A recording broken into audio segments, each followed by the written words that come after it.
Hey guys, welcome back to my YouTube channel. Today, we'll be talking about genetic researcher Oswald Avery. On October 21st, 1877, in Halifax, Nova Scotia, a little boy named Oswald Avery was brought to this small world. His father was a pastor and owned a Baptist church in the Lower East Side of New York, which was where Oswald would spend most of his childhood. If you're a true fan of Oswald Avery, you already know that he's an elite cornet player and won a scholarship to the Royal Conservatory of Music in 1893.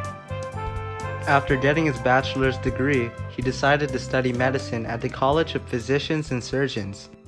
Oswald Avery was absolutely fascinated in medical research. You could tell by looking at his face for a long time.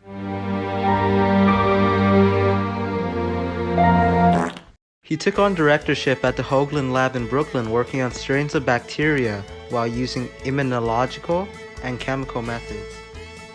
In 1927, a breakthrough in DNA history was made.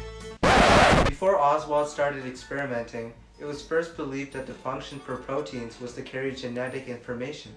He teamed up with two of his homies, Colin and Macklin, to find out whether or not this was actually true. So what they did was that they took two strains of ammonia.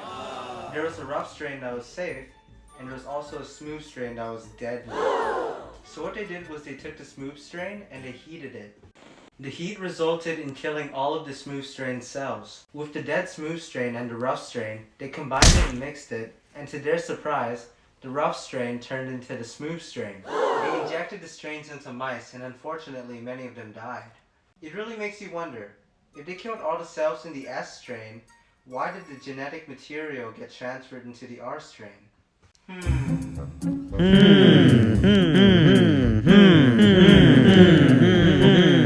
That means that something in the S strain was being transferred to the R strain. But the only question is, What? something was being transferred into the strain of bacteria, but they didn't know what until almost 2 decades after, in 1944. To get to the bottom of this, Oswald had to dissect 5 different enzymes: DNA, RNA, trypsin, lipase, and degrading polypeptides. One by one, Oswald would remove each enzyme in order to see if they would transform or not. If the strain is transformed after it's incubated, that means you have not found the enzyme that is responsible for the transformation. The only enzyme that didn't transform when it was removed was DNA. Therefore, DNA was the transforming principle. Oswald Avery was the pioneer of discovering DNA transformation, knowing that DNA transfers from one organism to another, not protein. They cleared the air by confirming that DNA was not just a bacteria, but a hereditary material. What was very significant about this discovery by Oswald was that it laid down the base information for Watson and Crick to discover the helical structure of DNA. And the rest was history. Oswald would soon retire after of high achievement, and he'd spend the rest of his life visiting family members and sailing the cool waters. On February 20th, 1955, Oswald Avery went to rest in Nashville, Tennessee. In respect to Avery's research, I made a shrine for him, so every time I pick up my toothbrush, I see Avery. Let's light up this candle real quick.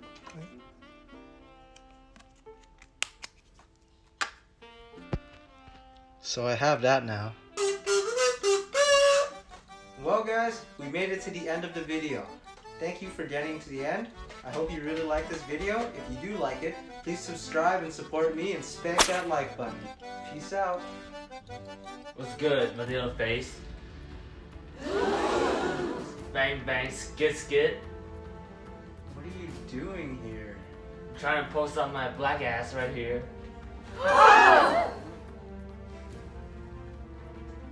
Just pimps, no hoes.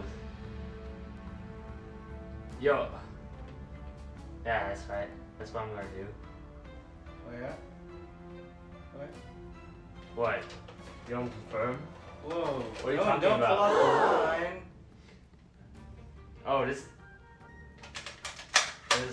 this is a 10!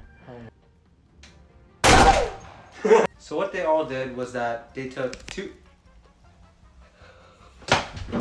What's good? Vanilla face? Get it, boys? Oh, ready to bang bang? Skit skit? Made cake face. Vanilla face?